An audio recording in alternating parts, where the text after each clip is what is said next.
지난 한 해 파이코인을 바라보는 시장의 시선은 냉담했습니다. 가격은 움직이지 않았고 관심은 점점 줄어드는 듯 보였습니다. 그래서 많은 분들이 이렇게 말했습니다. 파이코인 끝난 거 아니냐. 하지만 시장은 언제나 아무도 보지 않을 때 방향을 만듭니다. 파이코인이 다시 주목받는 이유는 분명합니다. 감정이나 기대가 아니라 상승을 만들 수밖에 없는 조건들이 동시에 맞물리고 있기 때문입니다. 첫 번째 이유는 이미 바닥을 확인한 가격 구조입니다. 오랜 시간 하락과 횡보를 거치며 단기 투기 자금은 대부분 이탈했습니다. 이제 남아있는 것은 급등을 노리는 자금이 아니라 움직임을 기다리는 구조입니다. 이 구간에서 시장은 항상 같은 선택을 합니다. 리스크보다 반등 가능성을 먼저 보기 시작합니다. 두 번째 이유는 오픈 메인넷 이후 실사용 단계 진입입니다. 파이코인은 더 이상 될 것이다가 아니라 되고 있는지를 검증받는 단계에 들어섰습니다. 결제, 송금, 교환, 작지만 반복되는 사용이 쌓이면 이 코인은 더 이상 실험이 아닙니다.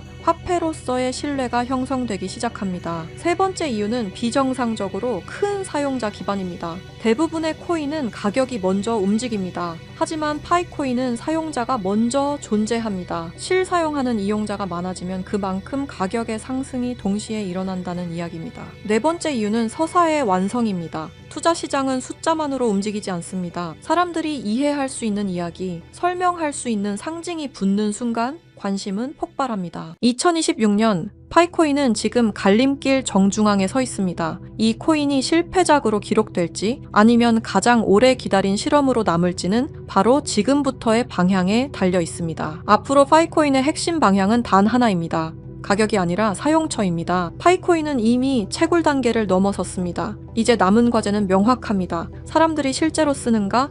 그리고 그 쓰임이 확장되는가입니다. 첫 번째 방향은 생활 결제 영역입니다. 소액 결제, P2P 송금, 특히 은행 인프라가 부족한 국가에서 파이코인의 존재 이유는 점점 또렷해지고 있습니다. 두 번째는 폐쇄형 생태계에서 개방형 생태계로의 전환입니다. 그동안 파이코인은 안전을 이유로 스스로를 꽤 강하게 묶어두었습니다. 하지만 2026년부터는 외부 서비스, 외부 자본과의 연결이 본격적으로 시험대에 오르게 됩니다. 이 외부 시장에 대한 영역 싸움이 바로 파이코인 생태계의 중요한 갈림길이라 볼 수 있겠습니다. 세 번째는 시장 신뢰 회복입니다. 대형 거래소 상장 여부보다 중요한 건 이 코인이 사라지지 않는다는 확신입니다. 그 확신이 생기는 순간 가격은 언제나 나중에 따라옵니다. 2026년의 파이코인은 당장 폭등을 약속하지 않습니다. 대신 사라지지 않을 이유를 하나씩 증명해가는 단계에 들어섰습니다. 그리고 지금 제가 여러분께 보여드릴 내용은 단순한 기대나 희망이 아닙니다. 파이코인의 본격적인 상승을 바라볼 수밖에 없는 이유, 그 흐름이 어디서 시작되고 어디로 이어지고 있는지에 대한 이야기입니다. 시청자 여러분, 지금부터 전해드릴 내용은 단순한 루머나 인터넷 괴담이 아닙니다. 최근 온라인 커뮤니티와 일부 해외 자료에서 정체불명의 문건 하나가 조용히 회자되고 있습니다. 공식 발표도 언론 보도도 없었지만 이 문건을 접한 사람들 사이에서는 공통된 반응이 나왔습니다. 이건 우연이라고 보기엔 이상하다. 문건의 내용은 마치 누군가 미리 짜놓은 각본처럼 정교하게 맞물려 있었습니다. 단순한 우연일까요? 아니면 반복되어 온 우연의 연장선일까요? 산타랠리라는 단어가 다시 고개를 들고 사람들이 잊고 있던 이름 하나가 다시 수면 위로 떠오르고 있는 지금 이 문건은 왜 하필 지금 우리에게 등장한 걸까요? 그리고 많은 사람들이 파이코인을 이야기할 때 항상 빠지지 않고 꺼내는 그 한 문장, 파이는 3140일이다. 이 말 한 번쯤 들어보셨죠? 최근 온라인을 뜨겁게 달군 심슨 가족 환상의 에피소드, 바로 그 안에서 지금까지 우리가 알고 있던 도큐먼트 1, 즉 그 문건 속에 숨겨진 진실이 다시 한번 주목받고 있습니다. 그 문서에는 놀랍게도 파이는 3년 후 3140일이 된다는 내용이 담겨져 있었는데요. 아마 많은 분들이 한 번쯤 들어보셨을 겁니다. 그런데 말입니다. 오늘 제가 들려드릴 이야기는 여기서 멈추지 않습니다. 지금부터는 아직 공개되지 않았던 도큐먼트 2페이지와 3페이지, 즉 비밀리에 감춰있던 그 문건의 내용을 함께 보실 텐데요. 그 안에는 단순한 숫자를 넘어 파이의 미래와 3년 후 상장될 거래소의 이름까지 상세하게 기록되어 있었습니다. 과연 이 모든 게 우연일까요? 아니면 철저히 계획된 예언일까요? 그럼 거두절미하고 영상 지금 바로 시작하겠습니다. 1990년부터 지금까지 미국 애니메이션의 전설 심슨 가족, 웃음을 주던 이 노란 가족이 수많은 예언을 적중시키고 현재는 예언 만화라고 불리고 있는데요. 이미 대중들에게는 신기하면서도 한편으로는 사기꾼들의 허황된 소리다, 그저 운이 좋아서 맞췄다라며 비판 아닌 비판을 이어가고 있는데요. 하지만 이미 300개가 넘는 예언을 맞춘 심슨 가족은 단순히 운을 넘어서 경이로운 수준의 예언 능력을 보여주고 있습니다. 보신 적은 없으시더라도 심슨의 캐릭터라면 누구나 알고 계실 거라 생각하는데요. 단순한 만화를 넘어 각종 정치, 환경, 사회 풍자 등등 해학과 풍자를 표현하면서 아이들의 성장 교육뿐만 아니라 다 큰 성인들에게까지 큰 교훈으로 영향을 미치고 있는데요. 오늘 들려드릴 이야기는 그동안 누구도 알려주지 않았던 환상의 에피소드에 관한 내용입니다. 파이코인을 채굴하던 분이라면 깜짝 놀랄만한 소식이고, 파이코인을 채굴하지 않으셨다면 이제는 시작해야 할 때라고 느끼실 겁니다. 심슨 가족의 예언은 방송사에서도 기사로 다룰 정도로 총 300개가 넘는 예언들을 했는데요. 그런데 이 만화 심슨 가족의 에피소드 중에서는 전 세계에서 방영이 금지된 에피소드가 딱 하나 존재합니다. 해당 에피소드가 방영이 금지되어 버린 것은 바로 이 에피소드에 출연한 어떤 남성 때문이었는데요. 이 에피소드에 관한 이야기를 하기 전에 파이코인에 관한 예언은 그 전에도 있었죠. 현재 앞에 보이는 이 포스터에는 파이코인의 떡상을 예언하고 있는데요. 2012년 파이코인이 탄생하기 전에 출시된 에피소드, 모두가 아는 유명한 장면이 발견되었습니다. 2개의 포스터와 아틀라스 동상, 그리고 하늘을 뚫고 상승하고 있는 그래프와 선물이라는 문구까지 하나하나 전부 면밀히 살펴보도록 하겠습니다. 2가지 포스터 중 한 가지는 파이오니어에게는 굉장히 유명한 I love 파이와 다른 하나는 태극권을 연상케 하는 그림입니다. 태극권은 동양의 상징으로 자주 쓰이고 있으며 실제로 파이코인은 베트남과 중국을 선두로 아시아 전역에 큰 변화를 개척하고 있습니다. 그리고 그 옆에는 지구를 업고 있는 아틀라스 동상이 있으며 정확히 이 동상은 록펠러 센터 건물에 있는 랜드마크 격인 동상으로 자리매김하고 있습니다. 결국 파이코인의 벤처 캐피탈은 세계적인 변화의 주역 록펠러 가문으로 드러났는데요. 록펠러 가문은 거대한 부를 가지고 세계 금융시장을 실제로 쥐락펴락할 정도로 막강한 세력인데요. 이 가문에서 실제로 파이코인을 지지한다는 입장을 발표하며 파이코인에 대한 음모론이 기정사실화가 되기도 했죠.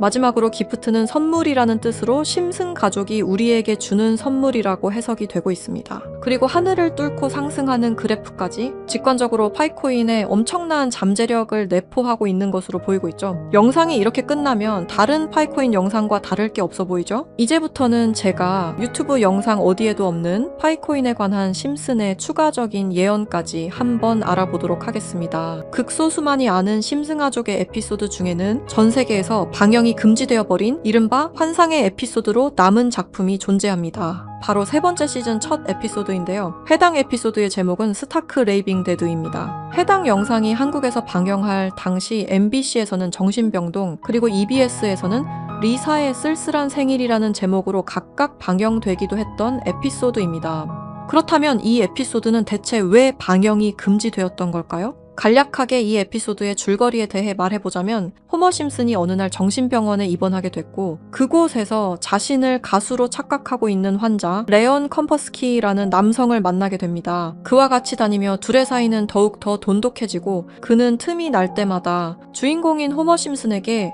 파이는 3.14가 아닌 3년 뒤에는 3.141로 정의될 것이라며 수차례 반복하며 말하는 장면이 포함되어 있습니다. 이러한 말에 호머 심슨은 세뇌되며 그의 문장을 지속적으로 말하고 다니는데요. 추후 정신병원에서 퇴원한 레온 컴퍼스키를 자신의 집까지 데려오게 되는데 하지만 이 에피소드는 바로 이 레온 컴퍼스키라는 남자 때문에 반경이 금지되었습니다. 이 레온 컴퍼스키 캐릭터는 자신이 가수라고 말하고 다니며 실제로 노래를 불렀는데요. 바로 이 노래를 부른 인물이 마이클 잭슨이라는 점 때문이었습니다. 실제로 그는 에피소드에서 자신을 마이클 잭슨이라고 말하고 다니며 노래를 부르고 춤을 추기도 합니다. 여기서 문제는 그가 에피소드에 등장하는 동안 실제로 마이클 잭슨과 너무 똑같은 목소리를 냈다는 겁니다. 그의 노래를 한번 들어보도록 하겠습니다. Billie Jean is not my lover.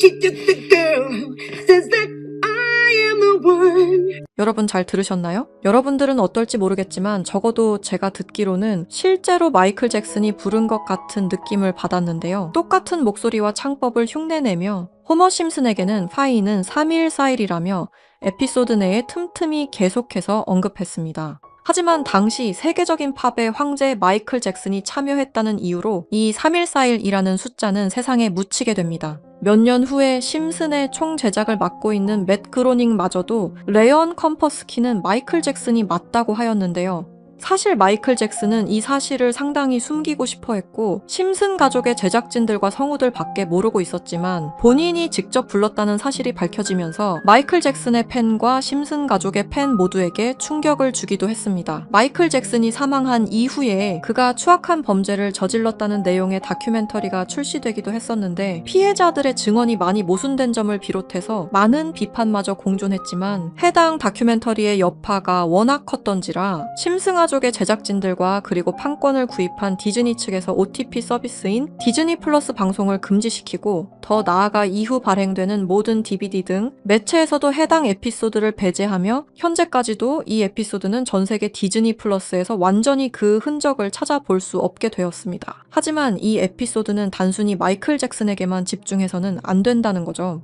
바로 에피소드 내에서 틈틈이 언급되었던 파이는 3140일이라고 말하는 장면에 집중해야 한다는 겁니다.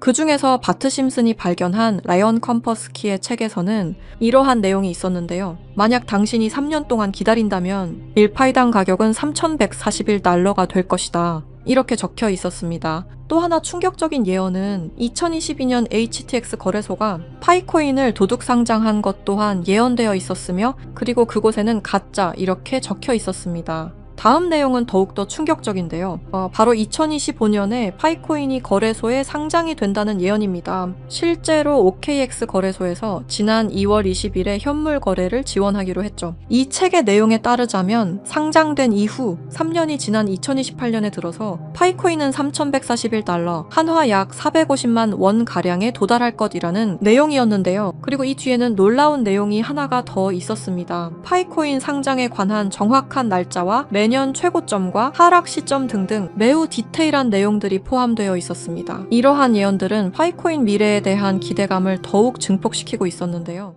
저는 이 내용을 저희 찐 구독자분들과 공유하려고 오늘 영상을 찍게 되었습니다. 이 내용은 실제 제가 직접 알아낸 최초의 정보라고 자부하고 있습니다. 저희 채널 구독해주신 구독자분들이 아닌 이상 이 내용이 외부로 유출되는 것을 저는 절대로 원하지 않습니다. 너무한 처사라고 생각하실 수 있지만 제가 피땀 흘려서 얻은 정보인 만큼 제가 원하는 사람들과 공유하고 싶은 마음이 가장 큽니다. 큰 돈을 벌 수 있는 기회가 생기는데 이 기회를 아무것도 아닌 사람들과 나누는 게 저는 싫은 겁니다. 그러니까 저희 채널 구독해주신 구독자님들만 알 수 있게 이렇게 설문 작성을 하며 신청을 받고 있습니다. 신청을 해주신 모든 분들께 드리는 게 아니라 구독과 좋아요 그리고 댓글을 남겨주신 분들 한해서만 드리고 있으니까요. 꼭 구독과 좋아요 그리고 댓글까지 남겨주시고 아래 설명란에 링크 타고 들어오셔서 심슨의 비밀 정보 내용 꼭 받아가시길 바라고요. 제출 버튼까지 눌러주셔야 저희가 확인이 가능하니까 제출 버튼까지 꼭 눌러주시기 바랍니다. 만약 진짜로 3년 뒤에 이 거래소에 상장이 되고 누구보다 빠르게 먼저 이 정보를 알고 있다면 7조 원을 벌어들였던 시바이누 부자처럼 우리도 부자가 될 수 있는 길을 알게 되는 거라 생각하는데요. 진짜 부자가 되고 싶으신 분들, 더 이상 돈 때문에 구질구질하게 살기 싫으신 분들 이 기회 놓치지 마시길 바랍니다. 오늘 영상은 여러분들에게 희망찬 영상이 되었으면 좋겠다는 마음으로 알차고 꼼꼼하게 구성했으니까요. 다음 영상도 많이 시청해 주셨으면 좋겠습니다. 시청해 주셔서 감사합니다.